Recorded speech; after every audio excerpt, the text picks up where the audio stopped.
So Layla nervously asked, how do I feel more confident about changing careers?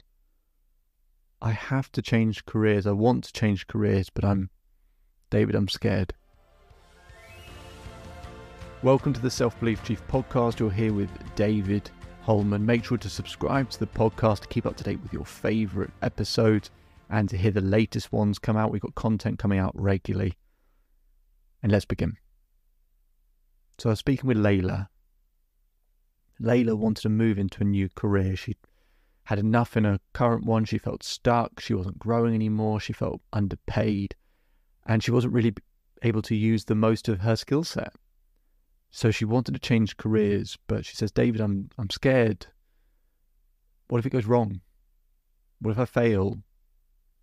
What if it's just that the grass looks greener somewhere, over there, but actually in reality it's not better. It's worse. The situation gets harder. She said, I think I know what I want to move into. I found that. I've seen it. It looks exciting. I can really use my skill set, but I'm just feeling uncertain. So what I showed Layla is, look, there's a 5 milestone model that I use to help people change careers. But I'll talk about one of them in this episode, which is it's called risk reduced. Risk reduced. This is to help remove as much the uncertainty and discomfort with changing careers. I've changed careers twice in my life, right? I was an athlete and had to retire because of injuries, so once enforced. And then I was in a corporate environment and I thought, I don't want to be here. I'd love to create my own coaching business. So the second one was by choice. But I can tell you how difficult it is changing careers. I've been there. I've experienced it myself. It's a lot harder than we can even imagine to actually do it.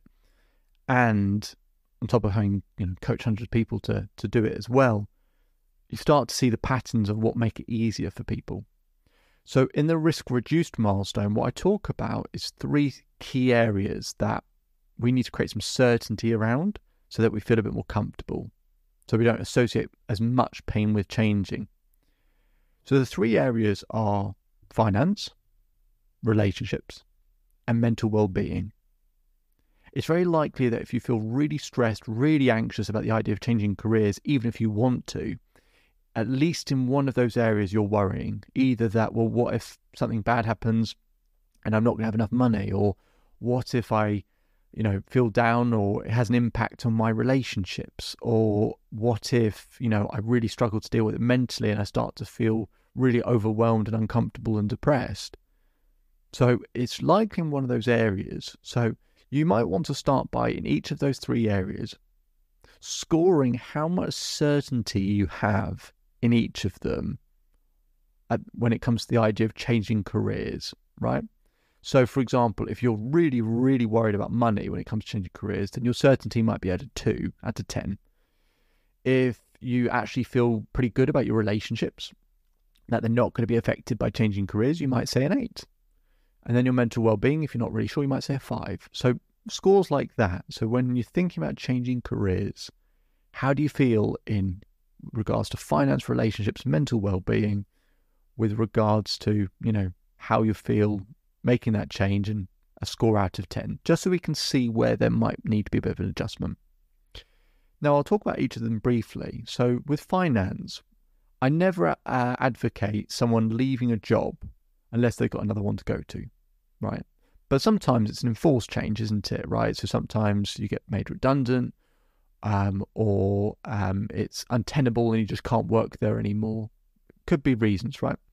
What we want to do is create some savings for a period of time. So ask yourself, how many months worth of savings do I need to kind of tide myself over that will help reduce my uncertainty? So you might say, if I've got some money that just allows me to get through 3 months without being paid, then that might be enough, and that gives me enough time to find a job. You might say 6 months, whatever it might be. Work out that number, and then start creating ideas in terms of how you can save. Now, some people go, David, there's just no way for me to be able to save any more money, and it's just not true. For example, do you know that households waste about £1,000 a year on food waste, right? On food they have to throw away, we waste about £1,000. There are loads of things, loads of little tiny things that we can do that actually equate to a lot of money, right? That you can start saving that money. So you can have a think about that. How many months of savings, and how can you start to create a bit more saving? Where can you sort of, just for a number of months at least, just reduce some of your expenditure? Okay. Then we talk about relationships. Now, people start to worry about the impact it might have on other people, and I totally get it.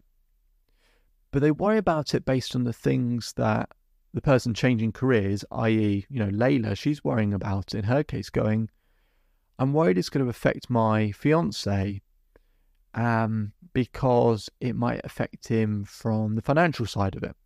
And actually what I needed to address with Layla was, that's what you value most or worry about. From his point of view, of course, finance is important, but is it the thing he values most in the relationship? She said, I don't know. I said, well, let's go ask him.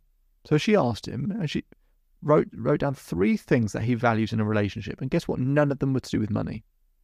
So what she can then do is do a better job at giving him those 3 things that he values, right? The money is one thing. It's important, but it's not the thing he values most in the relationship. Give, whether it's your partner, whether it's your children, whether it's friends, whoever you think might be affected, give them what they value, not what you value, what they value. Because the default is, if you don't know what someone else values, we just give them what we value. And then we're actually missing the bullseye for them, and then it will affect the relationship. So give them what they value.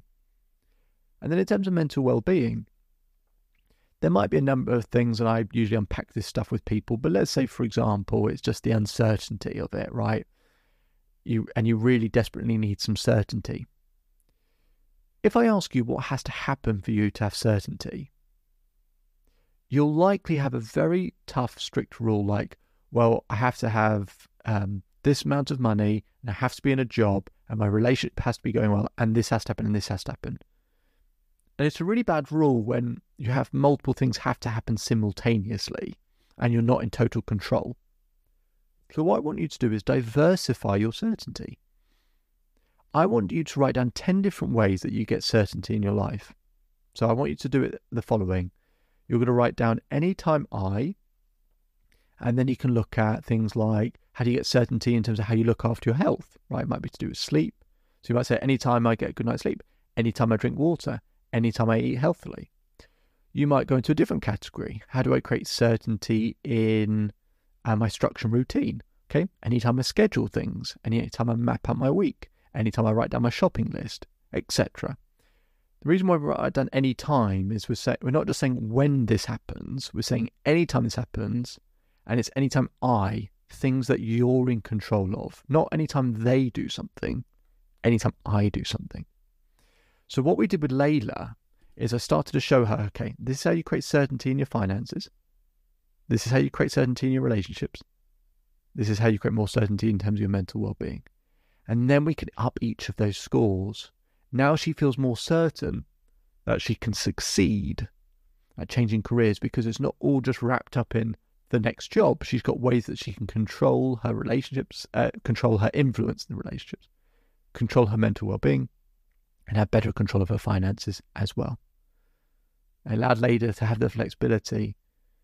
And Layla, sent me an email saying she's really enjoying and loving her new job.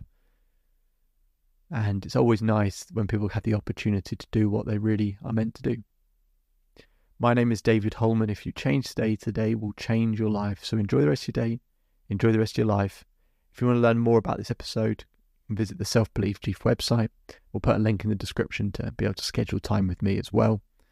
And enjoy the rest of your day. Speak to you soon. Just one more thing before you go. So I hope you're enjoying the daily episodes. We put in a lot of work to keep providing content because to create permanent change needs consistency. To get that consistency, we want to make sure we keep providing you value on a daily basis. But to keep up with that pace, could we ask for one very small favour? If you could take the time to leave a 5-star rating either on Apple Podcasts or Spotify. We'll put a link in the description for you to be able to do so.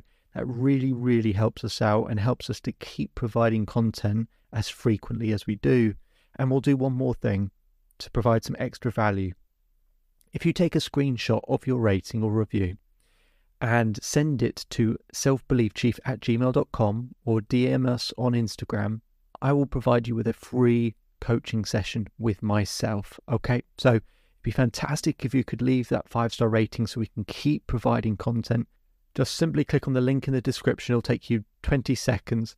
And if you want to go one step further, take a screenshot of that rating and review, send it to selfbeliefchief@gmail.com or DM us on Instagram, and we'll arrange a free coaching session for you.